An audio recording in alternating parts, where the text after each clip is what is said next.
this fall will mark the 14th season since Salem last fielded a football team. In that time, the pain of its loss has dulled, but old Tigers never forget. Hey, I'm a Salem alumni, and I bleed green and white. I mean, that's how I was. We had good crowds. I mean, with the Glenvilles and your Fairmonts and your Wesleyans and all that, there's a lot of rivalry there. In 2000, Salem Takeo gave way to Salem International University, and for the first time in a decade, the administration began to consider rebuilding the football program.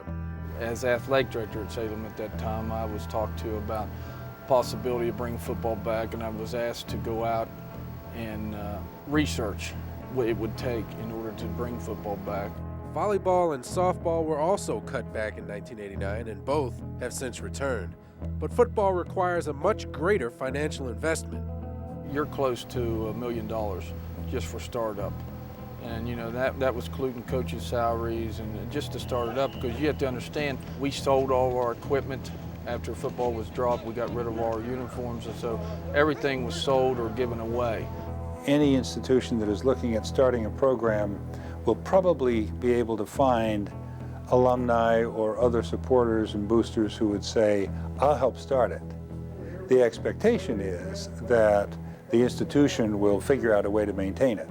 With a small private school is a tough balance with financing and the cost of everything. But it'd be a shame if they got into it and really didn't give the commitment of any full-time coaches, any type of scholarshiping that would be available for their kids. You are weighing a whole range of complicated issues, even if you're just focusing on the finances. And obviously, it's a bigger question than finances. In recent months, talk of football has resurfaced again. And though the school is far from a decision, hope remains that the proud heritage of Salem football can be resurrected. Here's something that was going on for years at Salem. I mean, when I was growing up as a kid, your Jack Delaplanes and so on at Salem. I mean, it's like a heritage of a college for football. Salem, I think, is kind of the cradle of coaches. There's been a lot of good football coaches come through Salem, a lot of great football players. Terry Bowden was there a few years before we were there and then won some games, and Jack Delaplane and Eddie Paslone, Donnie Young, and all coached there. And there was a lot of successful coaches and players that went through Salem College. On November 5th, 1988, Salem lost at home to Fairmont State 25-3. It was the last game played at Catalinato Stadium.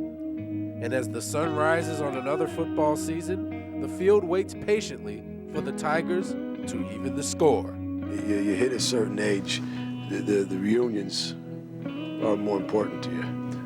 There's nothing like having a reunion around a football game. So yeah, I would enjoy it. I would really like to see it happen.